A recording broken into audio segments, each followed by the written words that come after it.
الحمد لله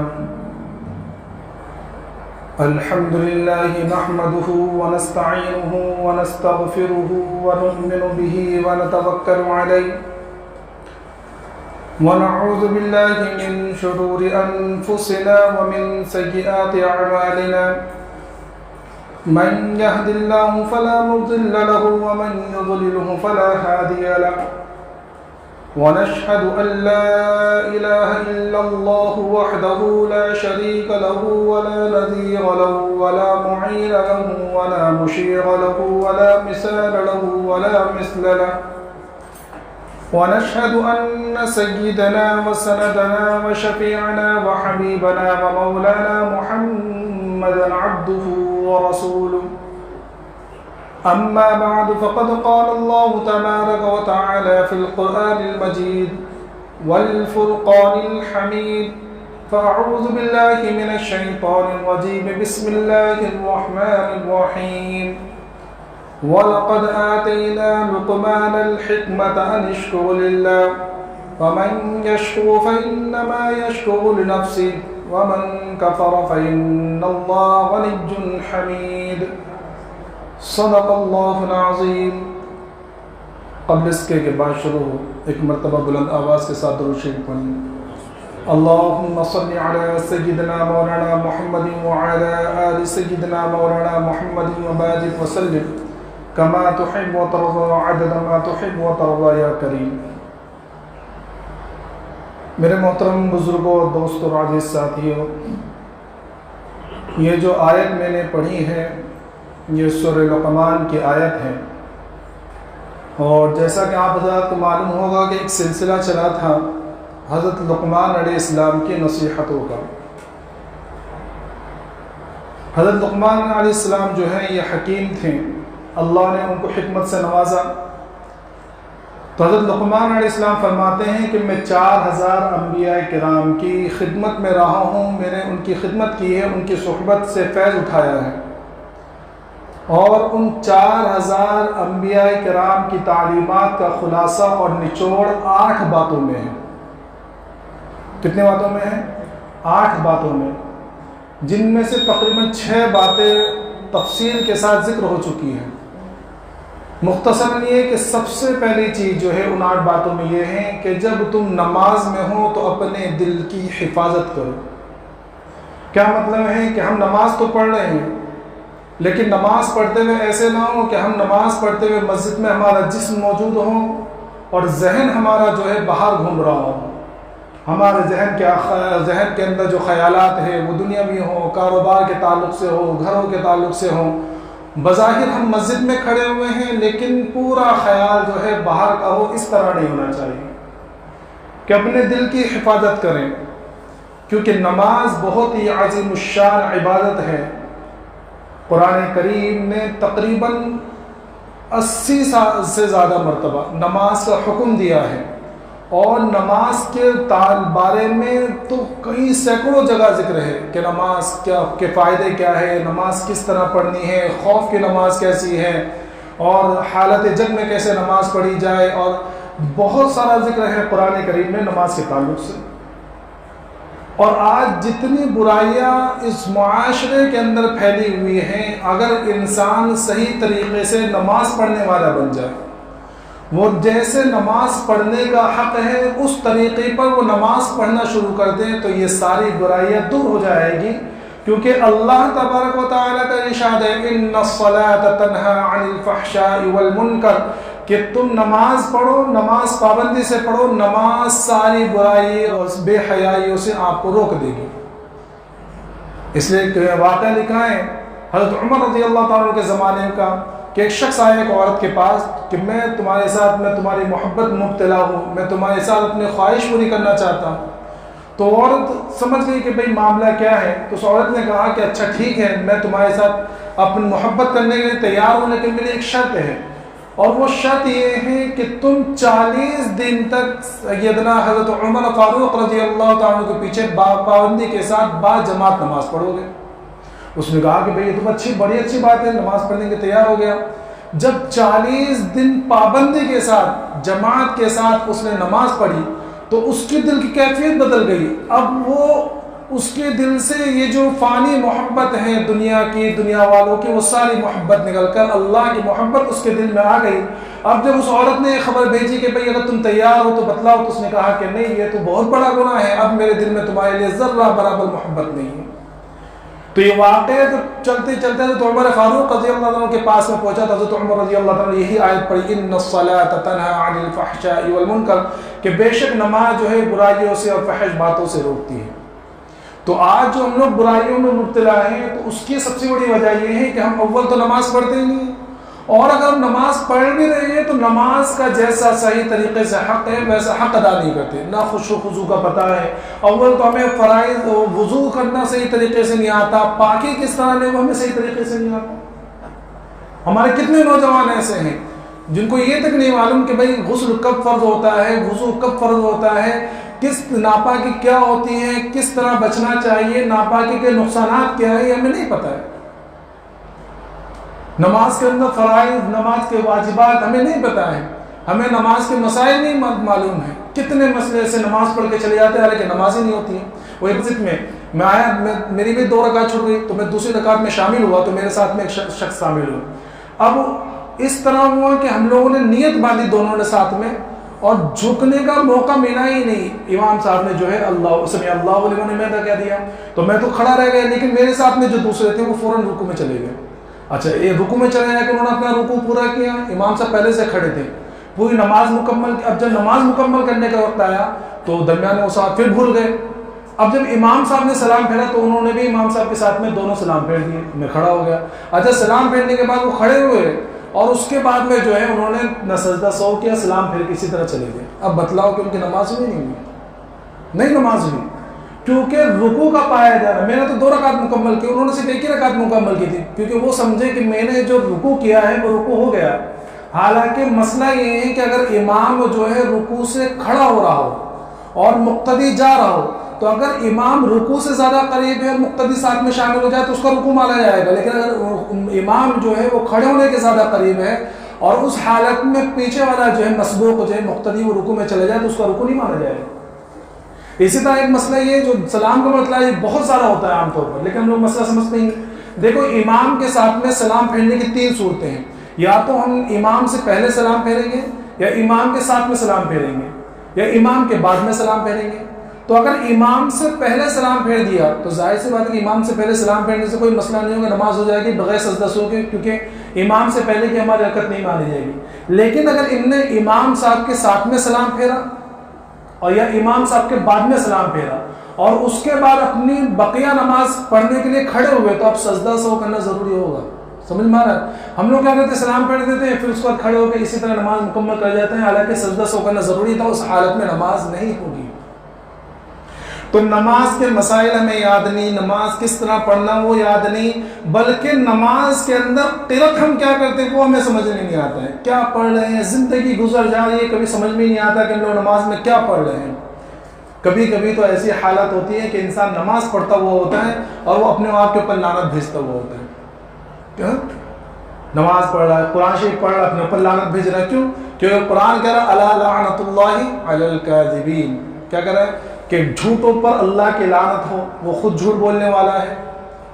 قرآن کریم کہہ رہا ہے فویل للمصلین الذین هم عن صلاتهم ساہون.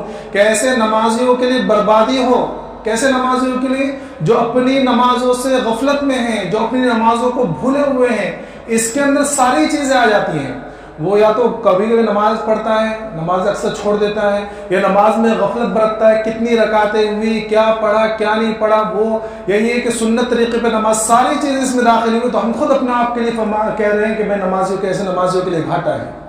تو نماز پڑھنا ہے، کس طرح نماز پڑھنا ہے وہ بھی سیکھنا ہے، نماز میں کیا پڑھ رہے وہ بھی سیکھنا ہے، اور نماز کو خشوع خضوع کے ساتھ پڑھنا ہے. جب جا کے وہ نماز وہ بنے گی جس کے اوپر اللہ کے وعدے ہیں. ورنہ زندگی بھر اسلام کو قصور ٹھہراتے رہو گے کہ میں تو نماز پڑھتا ہوں، میں ترقی نہیں مل رہی، میں تو نماز پڑھتا ہوں، مجھے کاروبار میں ترقی نہیں مل رہی، میں تو نماز پڑھتا ہوں پھر بھی بیمار رہتا ہوں، میں تو نماز پڑھتا ہوں گھاٹا ہو رہا ہے کاروبار میں. بھائی تو نماز جیسے پڑھتا ہوں، نماز واقعی ویسی نماز ہے جیسے اللہ اور اس کے رسول نے بتلایا. کبھی اس کے اوپر ہم نے وہ کیا ہے، غور کیا ہے؟ تو نماز کے اندر اپنے دل کی حفاظت کریں۔ دوسری چیز یہ کہ جب دسترخوان پر بیٹھیں تو اپنے حلق کی حفاظت کریں۔ کیا مطلب کہ بھئی یہ کھانا حلال ہے کہ حرام ہے، میں جس پیسوں سے میں کھانا لا رہا ہوں میری آمدنی حلال ہے یا حرام ہے، یا اگر میں کسی دوسرے کے پاس کھا رہا ہوں تو اس کے ہر روز حلال ہے یا حرام ہے، ساری باتوں کا خیال رکھنا۔ اور دوسرا یہ کھانے کے اندر اتنا زیادہ نہ کھانا کہ بالکل الٹی جیسا ہونے لگے، اس طرح کی حرکتیں نہ ہو۔ میں پیٹ بھر کے کھانا، اتنا پیٹ نہ بھرے کہ بھئی صبح کا کھانا دوپہر تک ڈکار آ رہی ہے، ابھی ہضم نہیں ہوا کہ دوپہر کا پھر کھا لیا، پھر اس کے ڈکارے شروع، پھر شام کا کھا لیا، پھر وہ بدہضمی، پھر صبح کا ناشتہ کر لیا۔ ہم لوگوں نے تو بالکل ٹائم ٹو ٹائم کھانا بالکل فرض سمجھ لیا ہے، چاہے کتنا بھی پیٹ بھرا ہوا ہو کھانا ضروری۔ بھئی ٹائم ہو گیا، ارے بھئی پیٹ بھوک ہے تجھے؟ میں نے بتلایا تھا کہ اللہ کے رسول صلی اللہ علیہ وسلم کے زمانے میں یا اس کے بعد کے زمانے میں ایک حکیم صاحب ہندوستان سے وہاں پہنچے، عرب کے علاقے میں، صحابہ کرام کے وہاں۔ تو بیچارے انہوں نے سوچا کہ وہاں یہ لوگ بدو ہیں، دیہاتی لوگ ہیں، ان کو کیا معلوم ہوگا میری حکمت خوب چلے گی، میں حکیم ہوں۔ اب جب وہاں جا کے پہنچے تو دن بھر جو ہے اپنی حکمت کے وہاں جو مکھیاں مارتے بیٹھے ہوئے، کوئی آ ہی نہیں رہا کوئی علاج کے لیے۔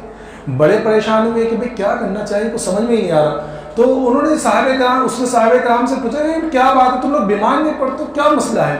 تو صحابہ کرام نے جواب دیا کہ ہمیں ہمارے رسول صلی اللہ علیہ وسلم نے بتلایا ہے کہ جس وقت شدت کی بھوک ہو اس وقت کھانا کھایا جائے۔ کب کھایا جائے؟ جس وقت شدت کی بھوک ہو اس وقت کھانا کھایا جائے، اور جب بھوک باقی ہو اس وقت ہاتھ روک لیا جائے۔ تو حکیم صاحب کہنے لگے کہ بس یہ وجہ ہے تمہاری کہ تم بیمار نہیں ہوتے، کیونکہ اس کی وجہ سے تمہارا معدہ بالکل درست ہے۔ تو جب دسترخوان پہ بیٹھے تو اپنے حلق کی حفاظت کریں کہ حلال حرام دیکھ کے کھائیں، زیادہ نہ کھائیں، تھوڑے بھوک کے ساتھ کھائیں، اس طرح جو ہے اپنا معاملہ کریں۔ تیسری بات یہ تھی کہ جب کسی کے گھر میں جائیں تو اپنی نظروں کی حفاظت کریں۔ ایسا نہ ہو کہ بیچارے نے بلا لیا، پورے گھر کے اندر نظر دوڑا رہے ہیں، بھئی یہ کہاں بیٹھی ہوئی ہے، وہ کہاں بیٹھا ہوا ہے، ذرا سا پردہ کھلا تو وہاں سے دیکھ رہے۔ اللہ کے رسول صلی اللہ علیہ وسلم فرمایا کہ تمہاری نگاہ جہاں تک پہنچی تم وہاں داخل ہو گئے، جہاں تک تمہاری نگاہ پہنچی وہاں تک تم داخل ہو گئے۔ اگر کسی جگہ شرعی پردہ لوگ کرتے ہیں یا کوئی پردے والی مستورات ہیں اور وہ بیچارے بیڈ روم میں ہیں اور تم ہال میں بیٹھے ہوئے ہو اور ذرا سا پردہ کھل گیا، تم ہال میں سے بیٹھ کے جھانک رہے کہ دیکھو کیسی بیوی ہے ان کی، تو یہ گویا اس طرح جیسے کہ تم ہال میں نہیں بیٹھے بلکہ بیڈ روم میں جا کے بیٹھ گئے، تو اب تم اس کی اجازت کے بغیر تم وہاں گئے ہو، اس کا تمہیں کتنا برا ملے گا۔ تو اپنی نظروں کی حفاظت کریں، یہ نہ ہو کہ نظر ادھر ادھر ڈال رہے ہیں، اس میں وہ ساری چیزیں داخل ہیں جو بدنگاہی کے اندر شامل ہیں۔ ضروری نہیں کہ ہم کسی کے گھر میں جائیں تو وہیں نظروں کی حفاظت کریں، بلکہ راستے میں چلتے ہوئے اپنے علاقے کے اندر، اپنے محلے کے اندر ہمیشہ اپنے نظروں کی حفاظت کریں۔ دیکھو ایک بات ہمیشہ ذہن میں رکھیں، عام طور پر جو شیطان وسوسہ ڈالتا ہے نا ہمارے ذہن میں، وہ یہ کہتا ہے کہ میں کیا کروں، میں تو بہک جاتا ہوں، یہ لڑکیوں کی عورتوں کی غلطی ہے، یہ بے پردہ پھر رہی ہے۔ بھائی عورتوں کو پردہ کرانا وہ تمہارے ذمہ نہیں ہے، وہ اللہ کا حکم ہے، وہ ان کے گھر والوں کی ذمہ داری ہے۔ تمہیں جو مکلف بنایا ہے اللہ تبارک و تعالیٰ نے، تمہیں نظروں کو جھکانے کا مکلف بنایا ہے۔ قُلْ لِلْمُؤْمِنِينَ يَغُضُّوا مِنْ أَبْصَارِهِمْ، اللہ رب العزت نے ارشاد فرمایا کہ نبی یہ کہہ دیجئے ایمان والوں کو کہ اپنے نظروں کو جھکا کر رکھیں۔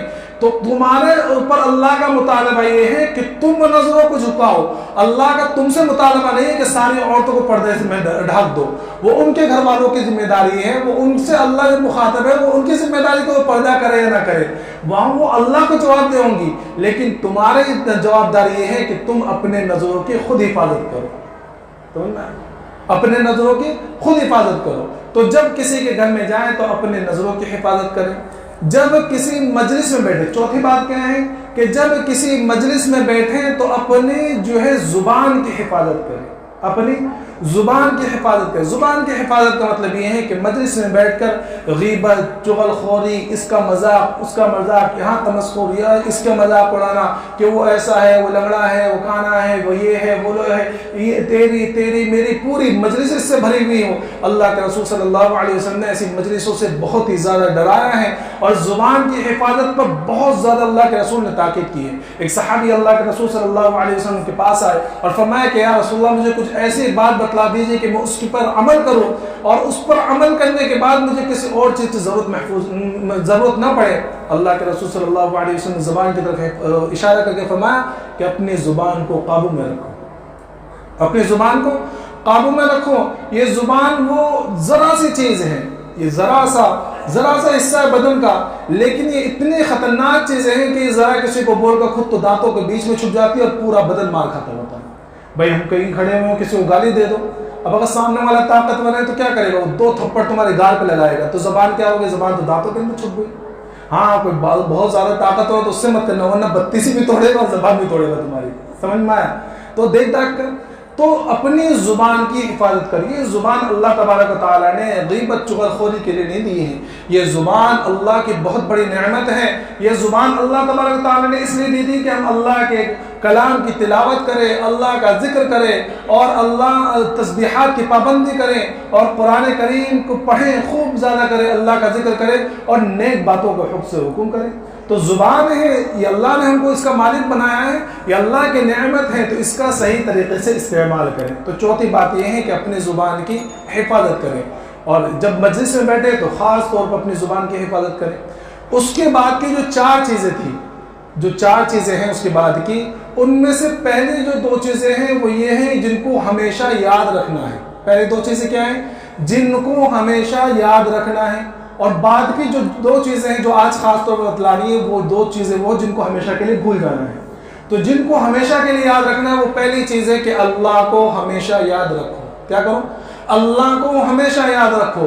ہم کسی بھی حال میں ہو، کسی بھی ماحول میں ہو، کسی بھی جگہ ہو، ہمیشہ اللہ کا استحضار ہو کہ اللہ مجھے دیکھ رہا ہے۔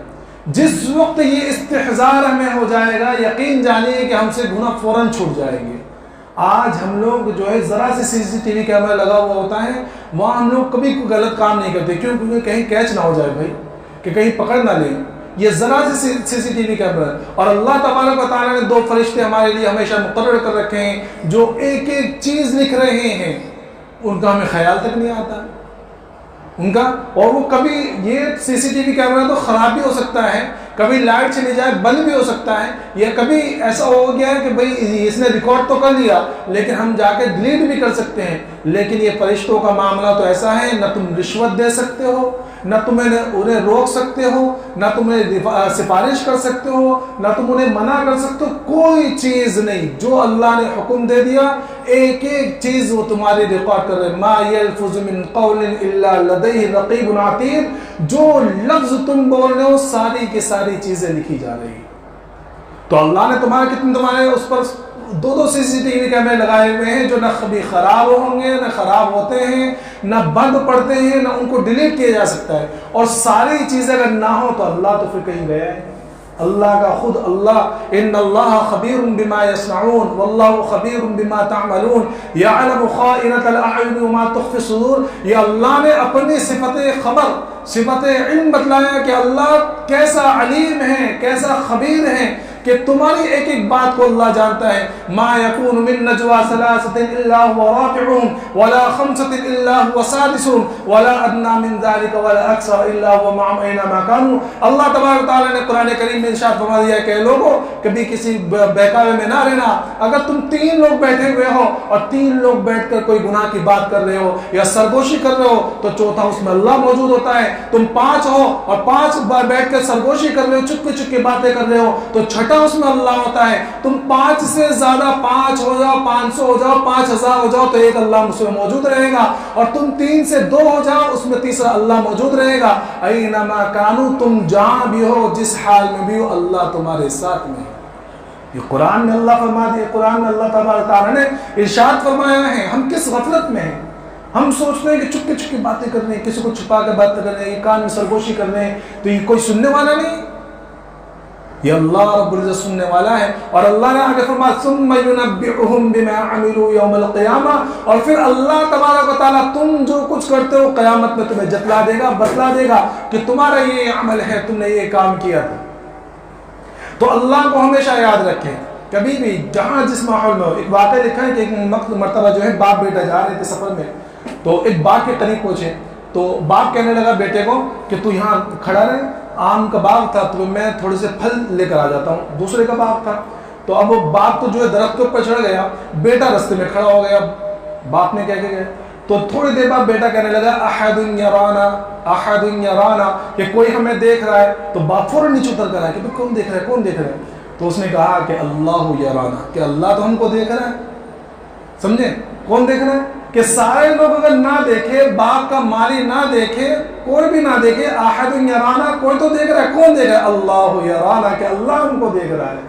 تو اللہ سے کہیں مفر نہیں ہے. اللہ نے چیلنج کیا ہے، اللہ نے چیلنج کیا کہ تم اگر بھاگنا چاہتے ہو کہاں بھاگ سکتے ہو، تم اللہ کو عاجز کر سکتے ہو. اس لیے ایک بزرگ فرمایا کرتے تھے کہ اے فلاں، کہ اگر تو گناہ کرنا چاہتا ہے، اللہ کی نافرمانی کرنا چاہتا ہے، تو کسی ایسی جگہ چلا جا جہاں تو اللہ کی زمین پر نہ ہو.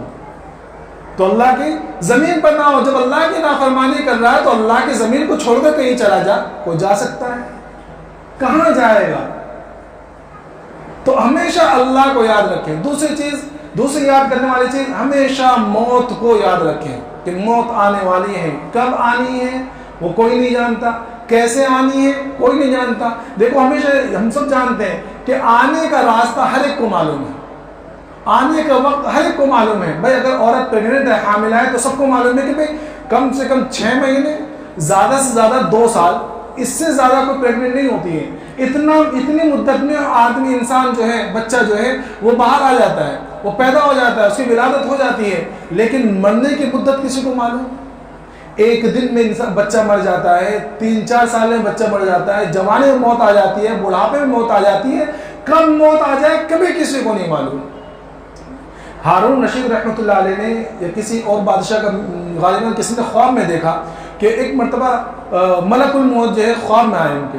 تو اس نے پوچھا کہ مجھے یہ بتا دو کہ میری موت کب آنے والی ہے، میری موت کب آنے والی ہے. تو ملک الموت نے اس طرح کہا، یہ اس طرح دکھا کے 5 کا وہ چلے گئے. اب بیچارے جب صبح میں اٹھے تو بڑے ٹینشن میں کہ بھائی 5 گھنٹے بعد مرنے والا ہوں، 5 دن بعد مرنے والا ہوں، 5 ہفتے بعد کب مروں گا. اب بڑے ٹینشن میں بہت علماء کو بلایا کہ بھائی کیا مسئلہ ہے، یہ تو بتلا دو کہ میں مروں گا کب. 5 دن کہ حضرت تو نکل لیے. تو وہ اس وقت جو ایک عالم تھے، انہوں نے کہا کہ بھائی کچھ مطلب نہیں ہے اس کا کہ 5 دن میں مرو گے، 5 دن 5 مہینے میں یا 5 سال میں، بلکہ ملک الموت کا کہنے کا مطلب یہ ہے کہ وہ 5 غیب کی باتیں ہیں جن کو کوئی نہیں جانتا. کوئی بھی نہیں جانتا. کون؟ جو اللہ تبارک و تعالیٰ نے اسی سورہ لقمان میں ارشاد فرمایا ان اللہ عنده علم الساعہ، کہ اللہ کو معلوم ہے قیامت کب آئے گی. وَيُنَزِّلُ الْغَيْثَ، کتنی اور کہاں اور کیسے بارش نازل ہوگی. وَيَعْلَمُ مَا فِي الْأَرْحَامِ، ماں کے پیٹ میں کیا ہے. اور کیا وَمَا تَدْرِي نَفْسٌ مَاذَا تَكْسِبُ غَدًا، کل کیا کمائے گا، کتنا ملے گا، کتنی روزی ملے گی، وہ اللہ کو معلوم ہے. اور کیا کہ موت کب آئے گی، کہاں آئے گی، یہ اللہ کو معلوم ہے. تو یہ 5 چیزوں کے بارے میں ہمیشہ یاد رکھیں. یہ کوئی کسی کے بارے میں بتا نہیں سکتا.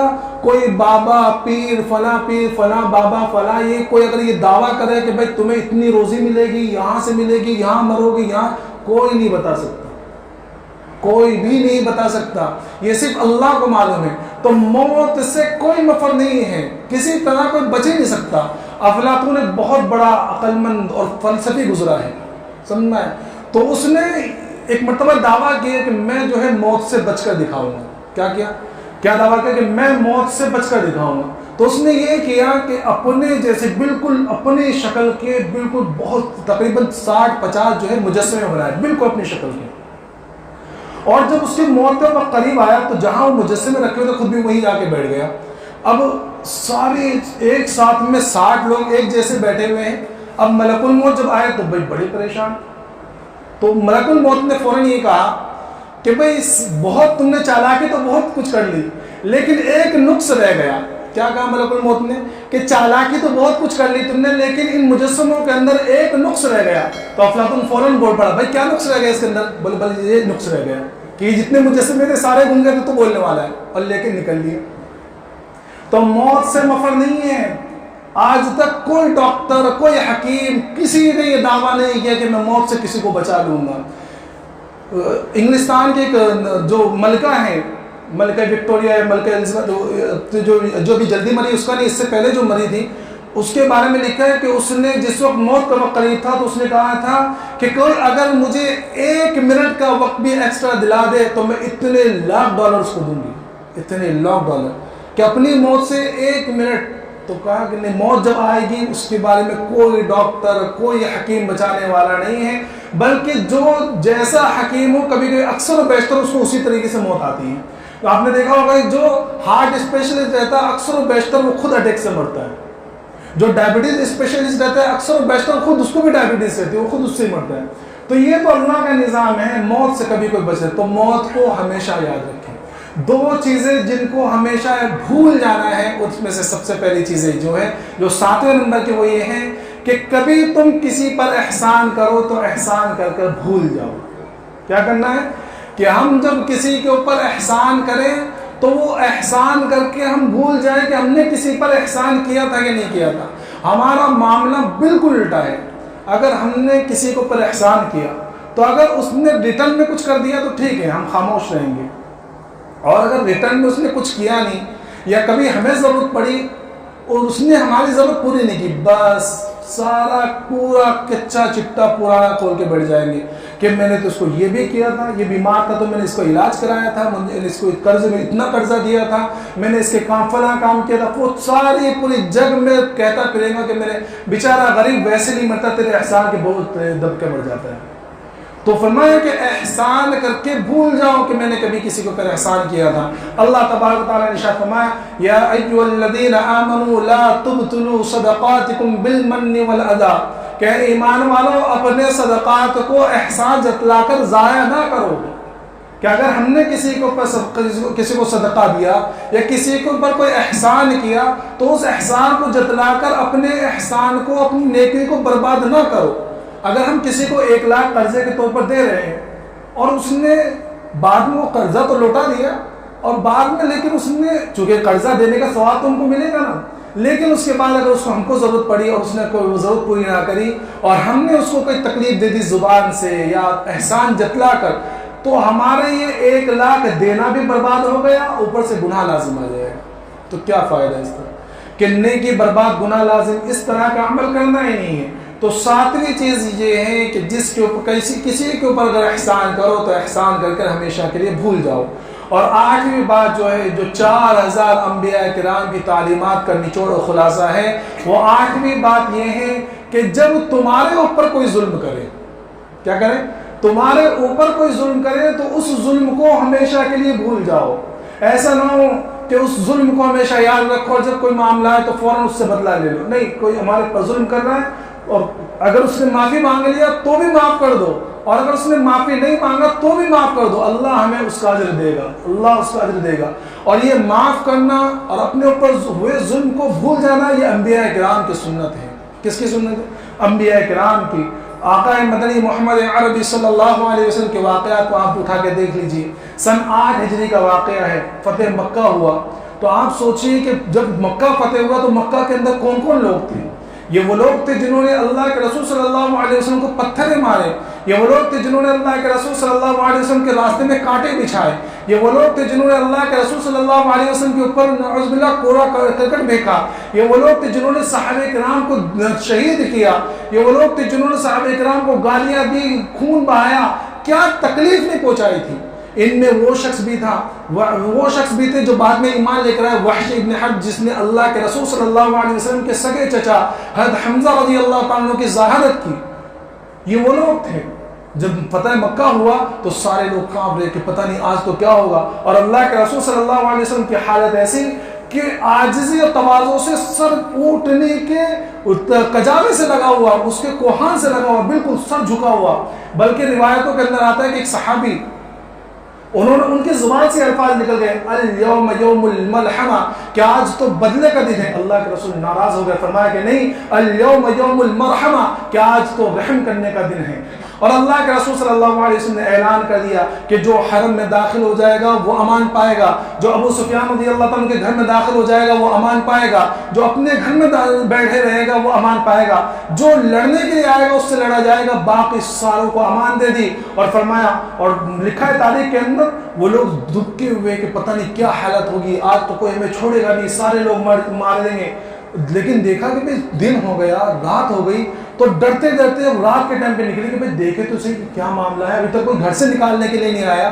ورنہ ان کے ذہن میں تو یہ تھا کہ بھائی جب لوگ ملک جو ہے فتح کرتے ہیں بادشاہ، تو سارے قیدیوں کو گھروں سے نکالتے ہیں، سارے لوگوں کو گھروں سے نکال کر انہیں قیدی بنا لیتے ہیں، ان کی عورتوں کی عزتیں لوٹی جاتی ہیں. لیکن کوئی گھروں سے نکالنے نہیں آیا. رات کے وقت نکلے تو دیکھا کہ سارے صحابہ حرم کے اندر نماز میں رو رہے ہیں، کوئی یہاں کھڑے ہو کر رو رہا ہے، کوئی وہاں کھڑے ہو کر رو رہا ہے کہ یہ لوگ غازی، یہ وہ لوگ ہیں جن کے اوپر ہم نے اتنا ظلم کیا تھا. تو سارے لوگ اکثر و بیشتر انہوں نے ان حالت کو دیکھ کر فوراً اسلام کو قبول کر لیا کہ اسلام سے بہتر کوئی مذہب نہیں ہو سکتا. تو اپنے اوپر جو ظلم کرے کوئی تو اس کو بھول جا، اس کو یاد نہ رکھو. ہمارا مسئلہ یہ ہے کہ بس کسی نے ظلم کیا تو ہمیشہ یاد رکھتے ہیں. اس یاد رکھنے کی وجہ سے رشتے ٹوٹے ہوئے ہیں، بھائی بھائی سے ناراض ہیں، بھائی بہن سے ناراض ہیں، ایک دوسرے کا منہ دیکھے ہوئے سالوں مہینے گزر جاتے ہیں کہ ایک دوسرے کا منہ نہیں دیکھتے. کیوں؟ کیونکہ بھائی اس نے میرے ساتھ ایسا کیا تھا، اس نے میرے ساتھ ایسا کیا. تو بھائی اول تو یہی ہے کہ بھائی ہم کیوں کسی کے اوپر ظلم کریں. لیکن اگر ہمارے اوپر کسی نے ظلم کر دیا تو اس کو اللہ کے واسطے معاف کر دیں کہ جا اللہ کے لیے معاف کر دیا. اللہ کے رسول صلی اللہ علیہ وسلم نے فتح مکہ کے موقع پر صاف اعلان کر دیا کہ لا تثریب علیکم اليوم یغفر اللہ لکم. فرمایا کہ آج میں وہ بات کہتا ہوں جو بات میرے بھائی یوسف علیہ السلام نے اپنے بھائیوں سے کہی تھی کہ آج تمہارے اوپر کوئی خطا نہیں، کوئی جرمانہ نہیں، کوئی تمہارے اوپر بدلہ نہیں. میں نے اپنے سارے جو تم نے میرے اوپر ظلم کیے تھے میں سارا معاف کرتا ہوں. آؤ جاؤ تم سارے کے سارے آزاد ہو. وہ لوگ جنہوں نے ظلم کیا تھا، اللہ کے رسول کو تکلیف پہنچائی تھی، وہ آ کے ایمان کو قبول کر رہے ہیں کہ یا رسول اللہ ہمیں ایمان میں داخل کر دیجیے. کتنے لوگ وحشی بن حرب ایمان لے کر آ گئے. ہاں صرف ایک بات یہ کہی اللہ کے رسول صلی اللہ علیہ وسلم نے کہ وحشی میرے ساتھ، وہ بھی ان کی خیر خواہی کے لیے، وحشی بن حرب کی خیر خواہی کے لیے کہنے لگے اللہ کے رسول کہ وحشی میرے سامنے نہ آنا، تو کل میرے چچا کی مظلومانہ شہادت مجھے یاد آ جاتی ہے. ایسا نہ ہو کہ میرے دل کی طرف کی وجہ سے اور میرے دل کی دکھ کی وجہ سے کہیں تم کسی مصیبت میں گرفتار نہ ہو جاؤ. تو اس کی رعایت کرتے اس سے فرمایا تھا کہ میرے سامنے نہ آنا. تو آخری بات جو ہے وہ یہ ہے کہ اب جب تمہارے اوپر جب کوئی ظلم کرے تو اس کو ہمیشہ ہمیشہ کے لیے بھول جاؤ. تو یہ 8 باتیں وہ ہیں جو لقمان علیہ السلام نے 4000 انبیاء کرام کی تعلیمات سے حاصل کی تھی، جو ہمیں مفت میں مل گئی. کیا مل گئی؟ مفت میں مل گئی. ہم نے سن کر یہ کان سے سنا وہ کان سے اڑا دیا. ابھی کسی سے پوچھیں کہ ہر بات کون سی تھی تو کوئی بتانے کے لیے تیار نہیں رہے گا جلدی. ہاں جنہوں نے غور سے سنا ہوگا تو بتا دیں گے. تو یہ 8 باتیں جو ہے یہ انبیاء کرام کی تعلیمات کا نچوڑ ہے. ان باتوں کے اوپر ہمیں عمل کرنا ہے، اپنے گھر والوں کو عمل کے لیے ابھارنا ہے، دوسروں تک ان باتوں کو پہنچانا ہے. اللہ تبارک و تعالیٰ تمام کو کہنے سننے کے ساتھ ساتھ عمل کی توفیق عطا فرمائے. وآخر دعوانا الحمد للہ رب العالمین.